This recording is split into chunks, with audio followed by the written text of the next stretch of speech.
మాకు ఈ దివ్యమైన పురస్కారాన్ని ప్రదానం చేసిన ఉషశ్రీ మిషన్ వారికి ప్రత్యేక కృతజ్ఞతలు.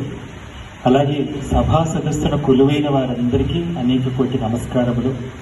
నా ఈ ప్రసంగాన్ని మొదలు పెట్టబోయే ముందు మా జీవితాల్లో ఉషశ్రీ తాతగారు తగిలించిన స్ఫూర్తి ఏమిటో ఒక్క మాట చెప్పుకొని తదుపరి ప్రసంగంలోకి వెళ్తాను. ఇందాక పెద్దవారు వారి గురించి అనేక మాటలు చెబుతుంటే నాకు ఎటువంటి స్ఫూర్తిని కలిగించారు ఉషశ్రీ గారు అని మనస్సులో తగ్గించుకుంటూ ఉంటే ఒక్క మాట వెలిగిందన్నమాట. చిన్నగా చెప్తాను. ఓ పెద్ద దూదికొండ ఉంది. ఆ దూదికొండ అంతటినీ కాల్చడానికి పెద్ద అగ్ని శిఖాక్కర్లేదు, ఒక్క అగ్గిరవ్వ చాలు. అటువంటి అగ్గిరవ్వ వంటి ఒక్క ఉషశ్రీ గారి మాటని నేను 10 సంవత్సరాల క్రితం వినటం జరిగిందనమాట. ఆ అగ్గిరవ్వ వంటి మాటని ఇప్పుడు మీతో పంచుకునే ప్రయత్నం చేస్తాను. వారిని నేను ఎప్పుడూ ప్రత్యక్షంగా చూసే అవకాశం లభించలేదు, ఆ భాగ్యానికి మేము నోచుకోలేదు.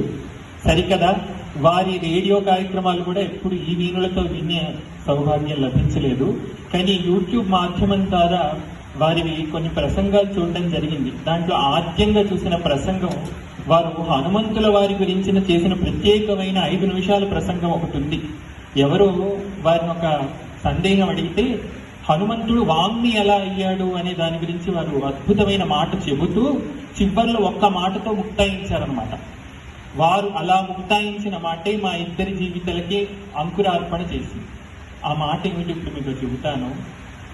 కేవలం ఒక్క మాట మాత్రమే మనిషిని మహర్షిని చేయగలదు అని ముక్తాయించారు ఆ ప్రసంగాన్ని హనుమంతుల వారి గురించి చెబుతూ.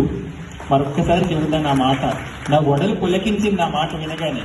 కేవలం ఒక్క మాట మాత్రమే మనిషిని మహర్షిని చేయగలదు. ఆ మాట విని నాలో అనంతమైన స్ఫూర్తి రగులుకుంది. ఇంకా అక్కడి నుండి మరి తాతగారు చెప్పారు కదా మాట ద్వారా తరించవచ్చని. అది నాదోపాసనైనా శబ్ద బ్రహ్మోపాసనైనా రెండూ కూడా మనల్ని తరింపజేయగలవు తమ్ముడు అని తమ్ముడు చేయిని పట్టుకుని బలవంతంగా నేను లాగానన్నమాట. ఇప్పుడు నేను వెళ్తున్న ఆధ్యాత్మిక మార్గంలోకి లాగబడ్డాడు మా తమ్ముడు. ఇప్పుడు చంద్రుడు లేదు, ఈ సూర్యుడు లేదు, ఇద్దరు కలిసి కనిపిస్తేనే అందరూ సంతోషిస్తున్నారు. కాబట్టి ఆకాశంలో ఒకేసారి సూర్యచంద్రులు ఎవరు చూడలేకపోవచ్చు, కానీ ఇటువంటి వేదికలపైన ఇద్దరిని ఒకేసారి చూసే అదృష్టం చాలా మంది కలుగుతారు నా వలన. అయితే ముందుగా మాకు అవకాశాన్ని కలిగించిన ఉషశ్రీ మిషన్ గారికి, వైజయంతి గారికి చాలా కృతజ్ఞతలు. వారితో మా పరిచయం ఈనాటిది కాదు, దాదాపుగా ఒక 7-8 సంవత్సరాల క్రితం విజయవాడలో మేము కచేరీ చేయడానికి వెళ్తే అమ్మ అది తెలుసుకొని అది పిల్లలు వచ్చారు మా తరపున ఇంటర్వ్యూ చేస్తే బాగుంటుంది అని సాక్షిలో విశేషంగా మా గురించి ప్రస్తావించి ప్రచురించారనమాట. అది మాకు చాలా సహాయపడింది ఆ ఇంటర్వ్యూ. దాని తర్వాత ఒక 4-5 సంవత్సరాల క్రితమేమో వారి న్యూస్ ఛానల్లో అభినవ లవకుశ అని శ్రీరామనవమికి మాకు ఇంటర్వ్యూ కూడా చేయడం జరిగింది. అది కూడా చాలా అద్భుతంగా అతి రమ్యంగా కూడా జరిగింది.